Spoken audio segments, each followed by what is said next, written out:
So what do you do if you've got a craving for something sweet, or it's so hot and you're just dying for an ice cream, but you just don't want to eat sugar?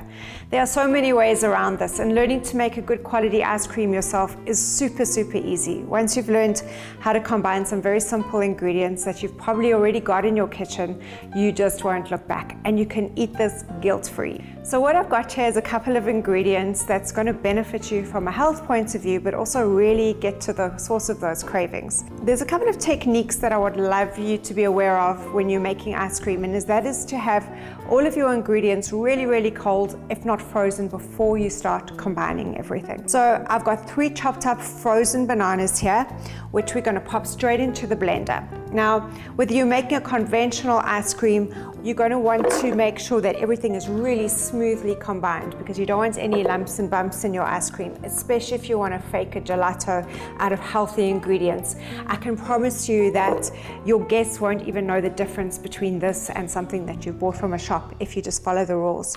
The next step is to add something fatty. So instead of the vegetable fats that you'll find in or commercial ice cream, is to add something like your nut butter. So almond butter, macadamia nut butter is stunning because it's also sweet. So we want to get our sweetness from our fruit, and you don't have to use banana. You can use berries, you can use apple, you can use a range of tropical fruit. Pineapple is also wonderful in an ice cream. The sky is really the limit. The next thing I'm going to add is whey protein. I like my meals to be full of protein. It makes me feel like it's a complete meal. So add about 2-3 tablespoons to this ratio of whey protein powder. Whey protein powder is widely available, and what I would suggest you do is go and hunt down something that's grass-fed, that has very little chemical in it, and is as close to clean or as 100% whey protein as possible. This is going to increase the satiety of your ice cream, which means it's going to make you full. You're going to stop craving the sugars and the sweetness quite early on because you're feeling satisfied, and that's what protein does and why it's so important. The next step is to add some really good quality cocoa powder. Now, cocoa powder is full of polyphenols, which are good for you, antioxidants, which are good for your cells and good for your health and good for your immune system, good for your energy production as well, and who doesn't like chocolate? So this really rich chocolatey flavor really nails all cravings, especially when it's in the case of an ice cream.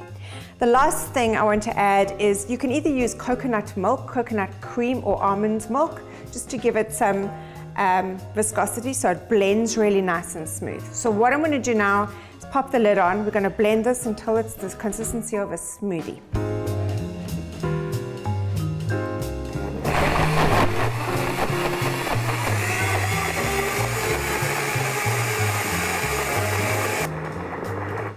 All right, so now we've got the consistency of a smoothie, and I'm going to pop it into an ice cream machine. Don't worry if you don't have an ice cream machine. It's not necessary. You can simply decant the ingredients into a metal loaf tin or even a plastic container and pop it in your freezer.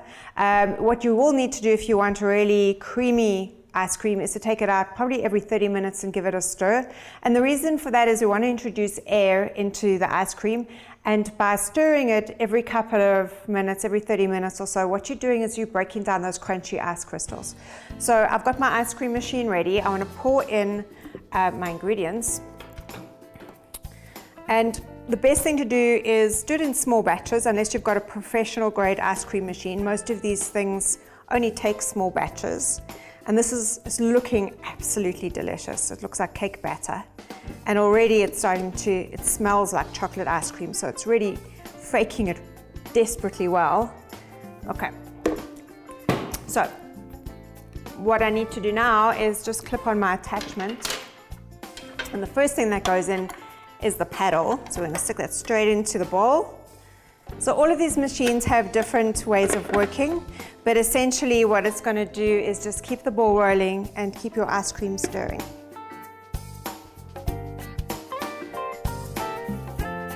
And it's going to hit start, and it's going to slowly mix all the ingredients together until we've got a perfect healthy ice cream that is completely guilt-free.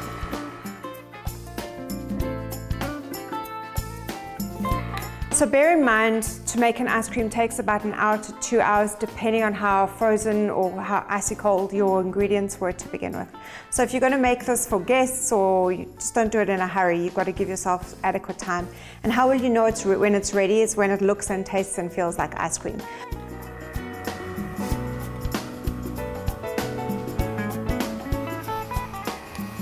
Okay, so this has been going for about an hour and a half, 2 hours, and I just want to check on the consistency. So it's looking exactly like gelato should look. It is going to look different to, say, a brick of ice cream that you would buy at a store. It's more soft and Italian looking than a commercial ice cream. So I'm going to just scoop it out into a bowl and we're going to give it a bash. If you want to make it more frozen, at this stage you can certainly leave it in the freezer, put it into a container covered with cling film or just with a lid. You don't want it to pick up any flavors from the freezer. But this is looking really nice, like proper ice cream.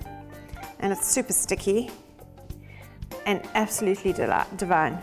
So let's pop that straight into the bowl. I don't know anyone who wouldn't want to have this as a dessert. It's looking divine. Okay, and then what you can do is simply garnish it with some mint, doll it up a little bit, and no one will be any the wiser that this is actually whey protein ice cream. So I really do hope that you go and give this a try. Remember, you can use any fruit, you can do any flavor, and there's no reason why, if you're trying to eat healthier and cut the sugar out of your diet, that you can't go and indulge with fun food. If you would like a link to this recipe or to go and have a look at some more healthy recipes, please feel free to go to reinventhealth.co.za and you will find a huge collection of really good recipes right there.